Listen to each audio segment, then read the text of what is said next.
part of the world that this is. I left Lima, Peru on Friday night, landed in Newark, New Jersey. That plane was delayed. Got on the, waited at Newark Airport for about 2 hours, delayed for another flight to get out here to LA. And then got that traffic in Los Angeles on my way here yesterday afternoon. And I got here exactly the moment at 5 o'clock for 5 o'clock Mass. I didn't think I was going to make it, but I did. And I knew that God was with me on this journey. Today's readings, what a gift it is to understand that element of bread. To understand the essence of God giving them bread. The essence of understanding the eternal life. The gift that God gives us to nourish us each and every day in our faith. In this church to which we belong, every diocese in the United States every year invites a religious congregation, to be able to speak to a parish, to be able to tell the missionary story, to look for support, to be able to help build the church. And that's what we do. Because once in this country, we were also a mission church. In that mission church, people came from other parts of the world and built that church here in this country. And today there are many of us that go out into other parts of the world where there aren't very many priests or religious to bring the good news of Jesus to others. My name is Stephen Casey. I've been a Christian brother now for 35 years.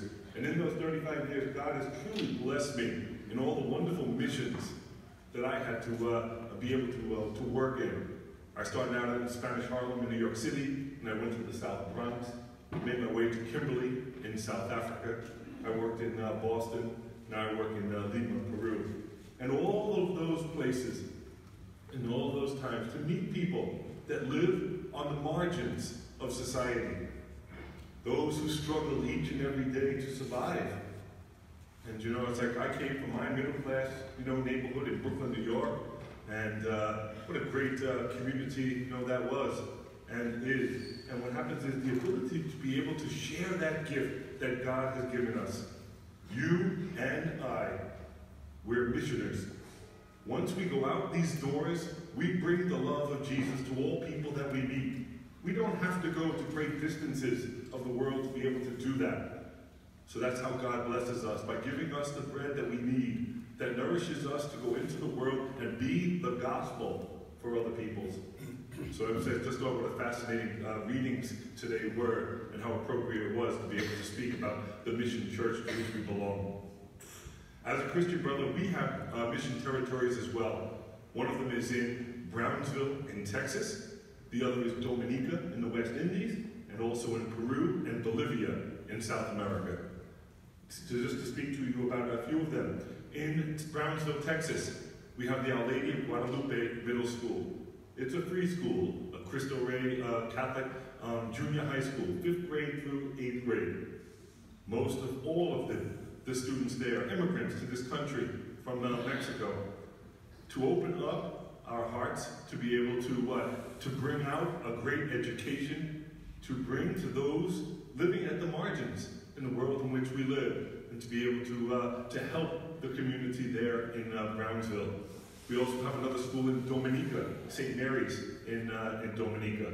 And last year they were hit by a direct, number 5 hurricane that came through, devastating the island. And so many people have come from across the country began to help us to rebuild our school in Dominica. In Peru and in Bolivia. I live in Lima. And in Lima we have two communities. We have the Canto Grande community, and we have a school called Fe y Alegría, Faith and Joy. What a great name for the school. 1,600 students, because the school only holds about 800, but in Peru, most schools do 2 sessions a day. They go from 7:30 in the morning till about 12:30, and then at 1 o'clock the school opens again and goes till 6 o'clock at night. Students don't get an awful lot of in their education. They're there for 4 or 5 hours each and every day. But I tell you, it's easy to teach a class of 40 to 50 students. Students are very poor. They have so very little. They know that education is their key, to a better future. And in being there and working in the hills of Lima, I think of people like Tanya. I think of people like Carmen.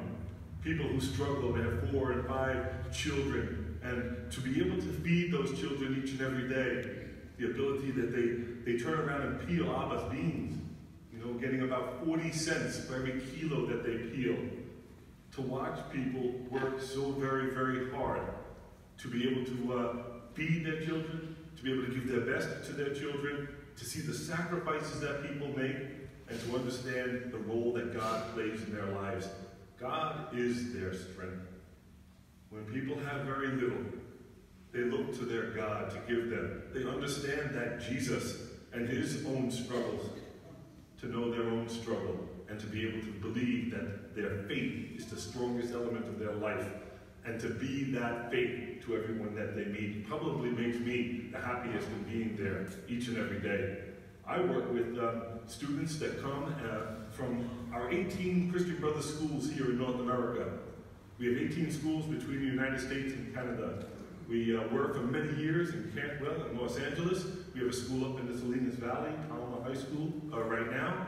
And we do is to bring people from the developed world to walk with their brothers and sisters made poor in the world, to have an understanding, a better understanding about how half the world lives on $2 or $3 American dollars a day.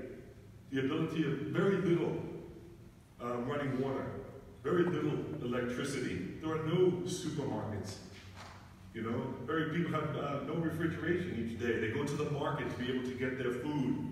And to teach the young people that live in developed worlds around the world, sometimes they think that this is the way everyone lives, but it really isn't.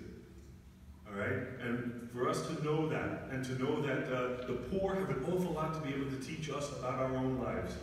They may not have very much materially, but they have very much in knowing their love for God, their building of their family and community.